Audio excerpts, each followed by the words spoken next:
نحمده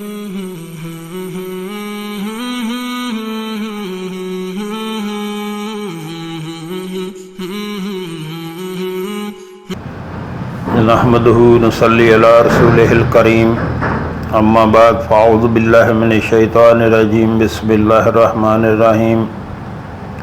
محترم ناظرین السلام علیکم ورحمۃ اللہ وبرکاتہ۔ اللہ کے ذکر کی بہت زیادہ فضیلت ہیں۔ ہمیشہ اپنی زبان پہ اللہ کا ذکر جو ہے وہ جاری رکھیں، ہمیشہ اللہ کو یاد کیا کریں۔ اذکار کی، اللہ کے ذکر کی بہت زیادہ فضیلت ہے۔ حدیث قدسی میں آیا ہے کہ اللہ تعالیٰ فرماتے ہیں، میں اپنے بندے کے گمان کے ساتھ ہوں، جیسا وہ میرے متعلق گمان رکھتا ہے میں ویسا ہی ہوتا ہوں، اور میں اس کے ساتھ ہوتا ہوں وہ جب میرا ذکر کرتا ہے۔ چنانچہ اگر وہ اپنے دل میں تنہائی میں میرا ذکر کرتا ہے تو میں بھی اپنی تنہائی میں اسے یاد کرتا ہوں، اور اگر وہ کسی مجمع میں میرا ذکر کرتا ہے تو میں بھی اس کے مجمع سے بہتر مجمع، فرشتوں کے مجمع میں اس کا ذکر کرتا ہوں۔ ایک حدیث میں آیا ہے، رسول اللہ صلی اللہ علیہ وآلہ وسلم نے فرمایا، کیا میں تمہیں وہ عمل نہ بتلاؤں جو تمہارے اعمال میں سب سے بہتر ہے اور تمہارے مالک و پروردگار کے نزدیک سب سے زیادہ پاکیزہ ہے اور تمہارے درجات کو سب سے زیادہ بلند کرنے والا ہے، اور سونے چاندی کے اللہ کی راہ میں خرچ کرنے سے بہتر ہے، اور اس سے بھی بہتر ہے کہ تم اپنے دشمن سے میدان جنگ میں مقابلہ کرو اور پھر تم ان کی گردنیں کاٹو اور وہ تمہاری گردنیں کاٹیں۔ صحابہ رضوان اللہ اجمعین نے عرض کیا، کیوں نہیں یا رسول اللہ صلی اللہ علیہ وآلہ وسلم، ضرور بتلائیے۔ آپ نے ارشاد فرمایا، وہ عمل اللہ کا ذکر ہے۔ تو محترم ناظرین، اس سے آپ اندازہ لگائیں کہ میدان جنگ میں لڑنا کفار کے مقابلے میں بہت بڑا عمل ہے، اور اس سے زیادہ عمل یہ ہے کہ آپ اللہ کا ذکر کرتے رہیں۔ آپ اللہ کے راستے میں بہت زیادہ مال خرچ کریں، اس سے بہتر یہ ہے کہ کوئی بندہ اپنی زبان سے اللہ کا ذکر کرتا رہے، اللہ کو یاد کرتا رہے۔ اللہ کا جب بندہ ذکر کرتا ہے تو اللہ کی قربت حاصل ہوتی ہے، اللہ کے قریب ترین لوگوں میں بندہ شمار ہو جاتا ہے، اللہ کے مقرب لوگوں میں بندہ شمار ہو جاتا ہے جب بندہ اللہ کا ذکر کرتا ہے، اپنی زبان پہ ہر وقت اللہ کو یاد کرتا ہے۔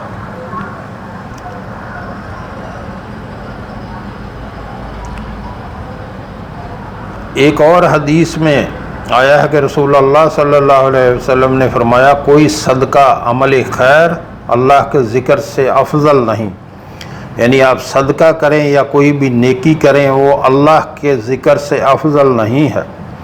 ایک اور حدیث میں آیا کہ رسول اللہ صلی اللہ علیہ وسلم نے بتلایا کہ اللہ تعالیٰ کے کچھ فرشتے اس پر مامور ہیں کہ راستوں میں گھوم پھر کر اللہ کا ذکر کرنے والوں کو تلاش کرتے رہتے ہیں، بس جب وہ کسی جماعت کو اللہ جل شانہ کا ذکر کرتے ہوئے پاتے ہیں تو آپس میں ایک دوسرے کو آواز دیتے ہیں کہ آؤ اپنے مقصود ذکر اللہ کی طرف آ جاؤ، تو سب فرشتے مل کر آسمان دنیا تک ان ذکر کرنے والوں کو اپنے بازوں کے سائے میں لے لیتے ہیں۔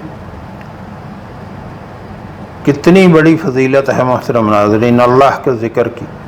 ایک اور حدیث میں آیا ہے کہ رسول اللہ صلی اللہ علیہ وسلم نے ارشاد فرمایا، اس شخص کی مثال جو اپنے پروردگار کا ذکر کرتا ہے، اس شخص کی ہے جو اپنے پروردگار کا ذکر نہیں کرتا۔ زندہ اور مردے کی سی مثال ہے، یعنی جو بندہ اللہ کا ذکر کرتا ہے وہ ایسے ہے جیسے زندہ، اور جو اللہ کا ذکر نہیں کرتا وہ ایسے ہے جیسے کہ مردہ۔ تو اللہ کا ذکر جو ہے اپنی زبان پہ ہر وقت جاری رکھیں۔ ایک اور حدیث شریف میں آیا ہے کہ رسول اللہ صلی اللہ علیہ وآلہ وسلم نے ارشاد فرمایا، جب بھی کوئی جماعت اللہ تعالیٰ کا ذکر کرنے کے لیے بیٹھتی ہے تو فوراً رحمت کے فرشتے ان کو چاروں طرف سے گھیر لیتے ہیں اور اللہ کی رحمت ان کو ڈھانپ لیتی ہے، سکون و اطمینان ان پر برسنے لگتا ہے، اور اللہ تعالیٰ ان فرشتوں سے اللہ کا ذکر کرنے والوں کا تذکرہ کرتے ہیں جو اس کے پاس موجود رہتے ہیں۔ ایک اور حدیث میں آیا، فرمایا رسول اللہ صلی اللہ علیہ وآلہ وسلم نے کہ ایک صحابی نے عرض کیا، یا رسول اللہ صلی اللہ علیہ وآلہ وسلم، اسلام کے موجب اجر و ثواب احکام تو بہت ہو گئے، آپ صلی اللہ علیہ وسلم مجھے کوئی ایسی چیز بتلا دیجئے جس کو میں مضبوطی سے پکڑ لوں اور برابر کرتا رہوں۔ آپ صلی اللہ علیہ وسلم نے فرمایا، تمہاری زبان برابر اللہ کے ذکر سے تر و تازہ رہنی چاہیے۔ ایک اور حدیث میں آیا ہے، ایک صحابی معاذ بن جبل رضی اللہ تعالیٰ عنہ کہتے ہیں کہ آخری بات جس پر میں رسول اللہ صلی اللہ علیہ وسلم سے جدا ہوا وہ یہ ہے کہ میں نے آپ صلی اللہ علیہ وآلہ وسلم سے دریافت کیا کہ کون سا عمل اللہ کو سب سے زیادہ پسند ہے۔ آپ صلی اللہ علیہ وآلہ وسلم نے ارشاد فرمایا، وہ عمل یہ ہے کہ تمہیں اس حالت میں موت آئے کہ تمہاری زبان اللہ کے ذکر سے تر ہو۔ تو محترم ناظرین، جب ہر وقت آپ اللہ کا ذکر اپنی زبان سے کرتے رہیں گے تو انشاءاللہ موت کے ٹائم بھی آپ کی زبان پر وہی رہے گا۔ موت کا وقت بہت سخت ہے، لیکن جب آپ کی زبان کو عادت پڑی ہوگی، آپ نے اللہ سے اپنے آپ کو جوڑا ہوگا، تو جب موت کا ٹائم آئے گا وہ ٹائم بھی آپ کی زبان جو ہے وہ اللہ کے ذکر میں مشغول ہوگی۔ ایک اور حدیث میں آیا، فرمایا ہمارے آقا صلی اللہ علیہ وآلہ وسلم نے انہی صحابی معاذ بن جبل رضی اللہ تعالیٰ نے عرض کیا، یا رسول اللہ صلی اللہ علیہ وسلم، آپ مجھے کچھ وصیت کیجئے۔ آپ صلی اللہ علیہ وسلم نے فرمایا،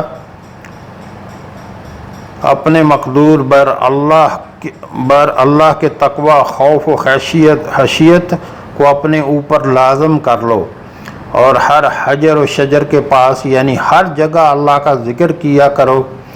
جو بھی کوئی برا کام کر بیٹھو فوراً اللہ تعالیٰ کے سامنے اس سے از سر نو توبہ کرو، پشیدہ گناہ کو پشیدہ توبہ اور اعلانیہ گناہ کو اعلانیہ توبہ کرو۔ ایک اور حدیث میں آیا، فرمایا ہمارے آقا صلی اللہ علیہ وآلہ وسلم نے، کسی بھی آدمی نے کوئی عمل ایسا نہیں کیا جو اللہ کے ذکر سے زیادہ اس کو اللہ کے عذاب سے نجات دلانے والا ہو۔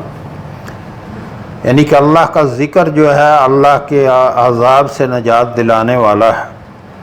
اسی روایت میں آیا ہے کہ صحابہ نے عرض کیا، یا رسول اللہ صلی اللہ علیہ وسلم، نہ اللہ کی راہ میں جہاد؟ آپ صلی اللہ علیہ وسلم نے فرمایا، ہاں، نہ اللہ کی راہ میں جہاد، بجز اس شخص کے جو اپنی تلوار سے دشمنوں کی گردنیں اس قدر کاٹے کہ وہ ٹوٹ جائے، تلوار ٹوٹ جائے۔ آپ نے 3 مرتبہ یہ فرمایا۔ تو محترم ناظرین، جہاد بہت بڑا عمل ہے۔ جہاد فی سبیل اللہ، اللہ کے لیے جنگ لڑنا، کفار سے جنگ لڑنا اللہ کے نزدیک بہت بڑا عمل ہے، لیکن اس سے بھی بڑا عمل ہے کہ آپ زبان سے ہر وقت اللہ کا ذکر کرتے رہیں۔ بہت بڑا عمل ہے، اس کے بہت بڑا فضیلت ہے۔ اور ذکر اذکار میں بہت زیادہ اذکار ہیں، لا الہ الا اللہ، سبحان اللہ و بحمدہ، سبحان اللہ والحمد للہ ولا الہ الا اللہ واللہ اکبر، سبحان اللہ و بحمدہ، سبحان اللہ العظیم۔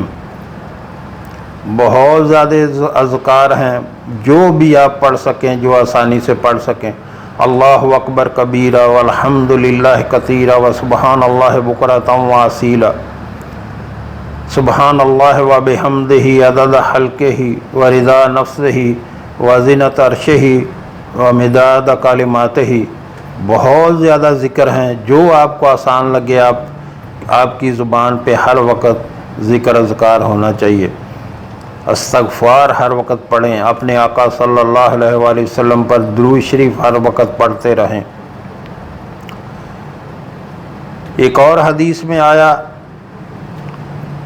فرمایا ہمارے آقا صلی اللہ علیہ وسلم نے، اگر ایک آدمی کی گود میں درہم یعنی روپے بھرے ہوئے ہوں، وہ ان کو برابر تقسیم کر رہا ہو، اور دوسرا آدمی اللہ کا برابر ذکر کر رہا ہو، تو اللہ کا ذکر کرنے والا اس درہم تقسیم کرنے والے سے افضل و اعلیٰ ہے۔ یعنی آپ محترم ناظرین اس سے اندازہ لگائیں کہ اللہ کا ذکر کتنا بڑا عمل ہے۔ اگر کوئی بندہ روپے آپ اپنے جیب میں بھر کے اور لوگوں میں بانٹتا جا رہا ہے، رستے میں کوئی دوسرا بندہ اللہ کا ذکر کر رہا ہے، تو وہ ذکر کرنے والا زیادہ افضل ہے۔ ایک اور حدیث شریف میں آیا ہے کہ رسول اللہ صلی اللہ علیہ وسلم نے فرمایا، جب تم بحیثیت کے سبزہ زاروں سے گزرا کرو تو سیر ہو کر چر لیا کرو، یعنی ذکر اللہ کی نعمت خوب اچھی طرح حاصل کر لیا کرو۔ صحابہ رضوان اللہ اجمعین نے عرض کیا، بحیثیت کے باب کیا ہیں؟ آپ صلی اللہ علیہ وسلم نے فرمایا، ذکر کے حلقے یعنی ذکر کے مجمع۔ ایک اور حدیث قدسی میں ہے، اللہ تعالیٰ فرمائیں گے، آج تمام اہل محشر کو معلوم ہو جائے گا کہ کرم، عزت و احترام کے لائق کون لوگ ہیں۔ تو رسول اللہ صلی اللہ علیہ وسلم سے دریافت کیا گیا، یا رسول اللہ یہ عزت و احترام کے لائق کون لوگ ہیں؟ آپ صلی اللہ علیہ وآلہ وسلم نے فرمایا، وہ مسجدوں میں ذکر کی مجلسیں منعقد کرنے والے ذاکرین ہیں۔ ایک اور حدیث میں آیا کہ ہر آدمی کے دل کی دو کوٹھڑیاں ہوتی ہیں، ایک میں فرشتہ رہتا ہے اور دوسری میں شیطان۔ بس جب وہ شخص اللہ کے ذکر میں مصروف ہو جاتا ہے، شیطان پیچھے ہٹ جاتا ہے، اور جب اللہ کا ذکر نہیں کرتا تو شیطان اپنی چونچ اس کے دل میں رکھ دیتا ہے، یعنی اس کے دل پر مسلط ہو جاتا ہے اور وہ طرح طرح کے وسوسے ڈالتا ہے۔ ایک اور حدیث میں آیا ہے، فرمایا ہمارے آقا صلی اللہ علیہ وآلہ وسلم نے، جس شخص نے فجر کی نماز جماعت کے ساتھ ادا کی اور پھر سورج نکلنے تک وہیں بیٹھا ہو، اللہ کا ذکر کرتا رہا، پھر 2 رکعتیں اشراق کی پڑھیں، پھر مسجد سے واپس آیا، تو اس کو ایک حج اور ایک عمرہ کی مانند اجر ملے گا۔ پورے حج اور پورے عمرے کا اجر ملے گا۔ اس روایت کے دوسرے الفاظ یہ ہیں کہ وہ ایک حج اور ایک عمرہ اجر لے کر مسجد سے واپس ہوگا۔ تو محترم ناظرین، اللہ کا ذکر جو ہے اپنی زبان پہ ہر وقت جاری رکھا کریں، طاری رکھا کریں۔ کوئی بھی لمحہ جو ہے آپ کے وہ زبان سے اللہ کے ذکر سے غافل نہ ہو آپ کی زبان، ہر وقت اللہ کو یاد کریں۔ جو ہم نے پڑھا، جو ہم نے سنا، اللہ ہمیں اس پر عمل کی توفیق عطا فرمائے۔ وآخر دعوانا الحمد للہ رب العالمین۔